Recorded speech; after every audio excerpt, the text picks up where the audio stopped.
Well, if you're like me and you've been looking for a new phone, there's a good chance you've come across the Galaxy S21 Ultra and the Galaxy Note 20 Ultra, but you've probably not really seen the difference between the two.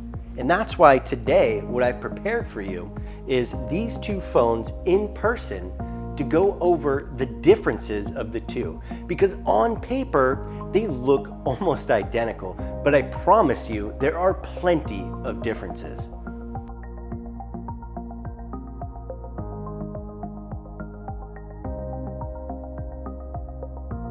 Okay, depending on where you line up, whether you're a camera connoisseur, a power user, a content creator, a student, that's where your allegiance is gonna lie on these two phones. So let's start with the camera. At first glance, you wouldn't be able to spot the differences, but here are 4 major changes that should have your attention between these two phones.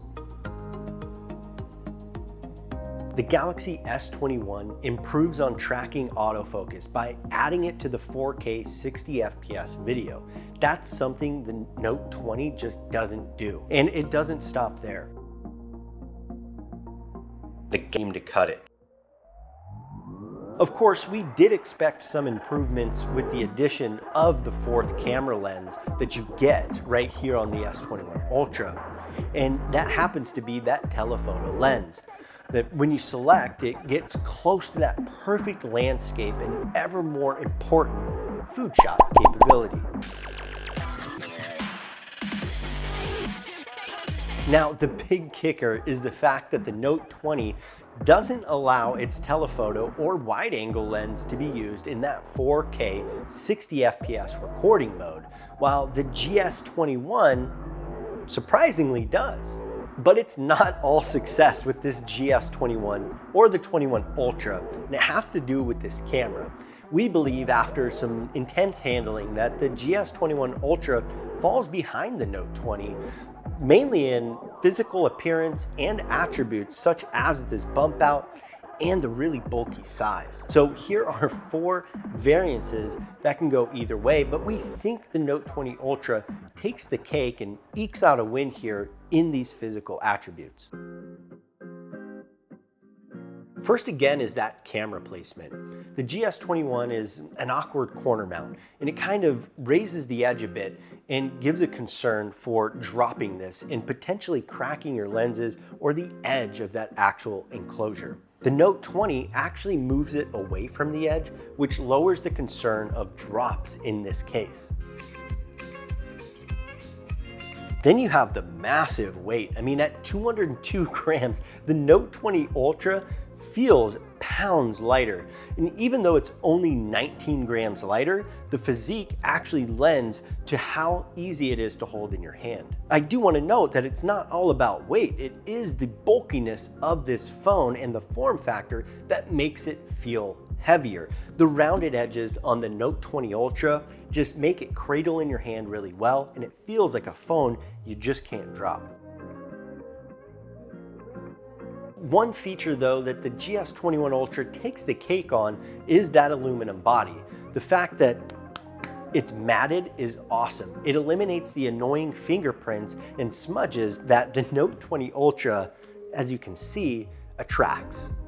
Despite the downsides of the physical hardware on the GS21 Ultra, there still leaves some valuable features to be desired, such as the viewing experience. There are small differences in the displays by themselves, but we found 3 notable enough to share with you. At the end of the day, these displays are damn near the same, but a subtle difference comes into play when you watch YouTube. With the Galaxy S21 Ultra, you can actually watch 4K video. But what does that mean? Is that an output for your display to watch it on your TV? I mean, it definitely doesn't change the screen resolution, but the fact that it's there means maybe this could be a driver for a display that's 4K, potentially even up to 60 Hertz. Even though the screens have the same peak nit brightness at 1500 nits, the GS21 Ultra seems to be just a hair brighter than the Note 20 Ultra. You can really tell in the whites of text.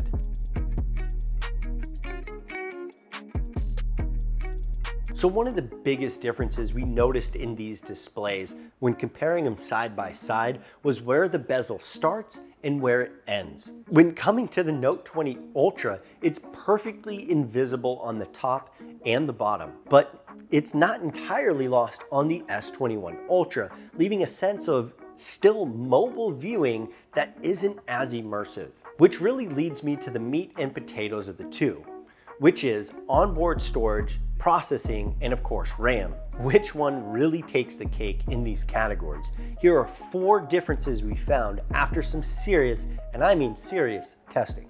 Shut up and sit down.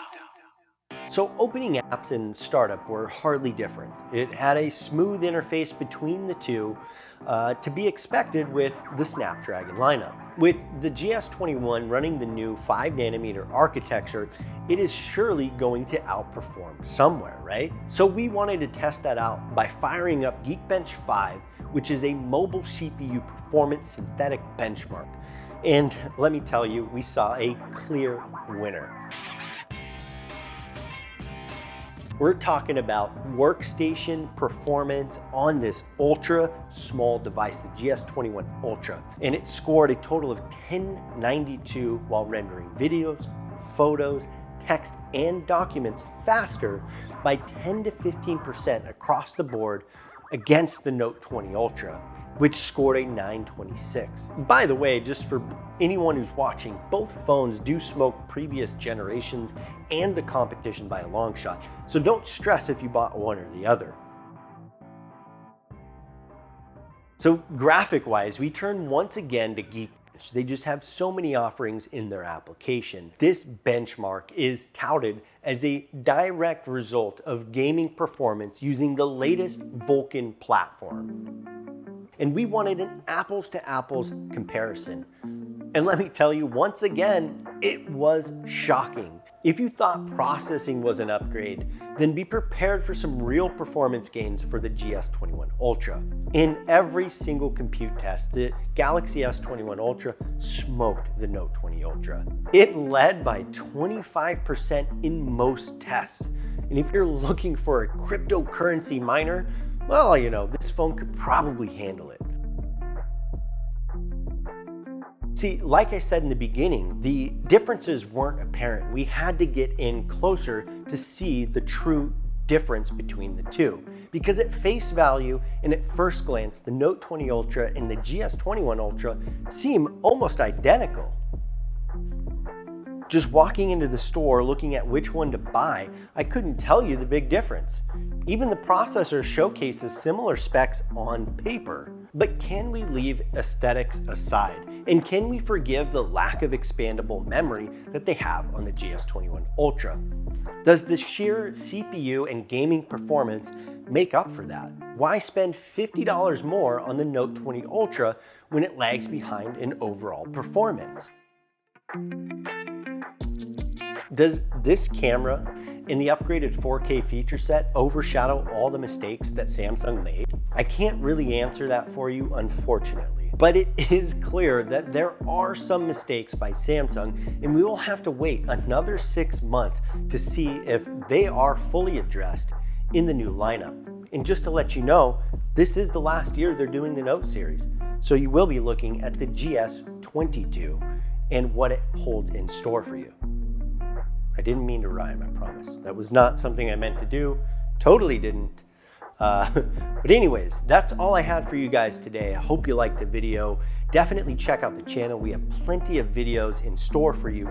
Over 80 different videos, some comparisons of this exact phone and quick tips for you to check out. So definitely do like the video, but check out another video on the channel because there's plenty out there for you to see. So as always, you guys, I'll catch you in the next video.